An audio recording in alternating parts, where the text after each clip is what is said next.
Hello bachcho, let's read the question. So the question here is, in the figure, a disc, a hoop and a solid sphere are made to spin about the fixed central axis like a top by means of strings wrapped around them, with the strings producing same constant tangential force F on all three objects.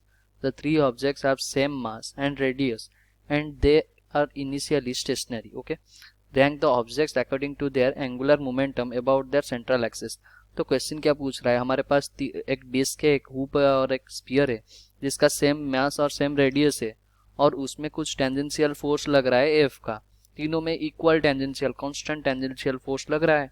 तो हमें निकालना है क्या, angular momentum about the central axis. Okay, so the key concept of question here is, हम क्या जानते हैं, torque को हम कैसे लिखते हैं, torque equals to D L upon D T. Okay, तो change in angular momentum, the rate of change of angular momentum, और टॉर्क और टाउ का हम क्या लिखते हैं, R cross F. Okay, tau का ये भी फॉर्मूला होता है। Okay, so coming to the question में हम क्या बोल रहा है, हमारे पास डिस्क के एक लूप है, एक हुप है और एक स्पीयर है। ये डिस्क रहा, ये डिस्क है, ये जो डिस्क है। ओके, तो इसमें हमारा अगर फोर्स टेंजेंट टॉर्क लिखेंगे T tau equals to R cross F, इसका मतलब D L upon D T, मतलब L final minus L initial upon time. Okay, तो एल इनिशियल यहाँ कितना हो गया, एल इनिशियल फर्स्ट क्या बोला था, इनिशियली स्टेशनरी था, तो एल इनिशियल ये तो वैल्यू 0 हो गया। इसका मतलब हम क्या लिख पाएंगे, L final upon T. Okay, पर टाउ को हम क्या लिख सकते हैं, tau equals to R cross F, tangential force लग रहा है into R. Okay, equals to L final into T, L final upon T. ये डिस्क गया और एक है, ये है हमारा हुप। ओके, ये हमारा क्या है, हुप है।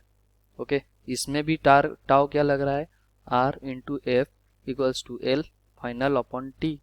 ओके, और क्या है हमारे पास, स्पीयर है। ओके, तो स्पीयर में कितना लग रहा है, R into F equals to L final upon T.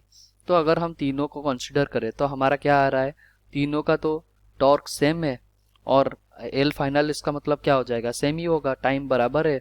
Okay, so all three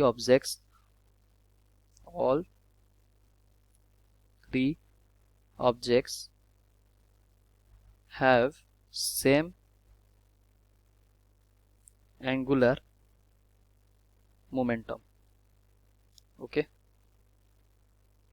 so L of disk equals to L of angular momentum of hoop equals to angular momentum of sphere.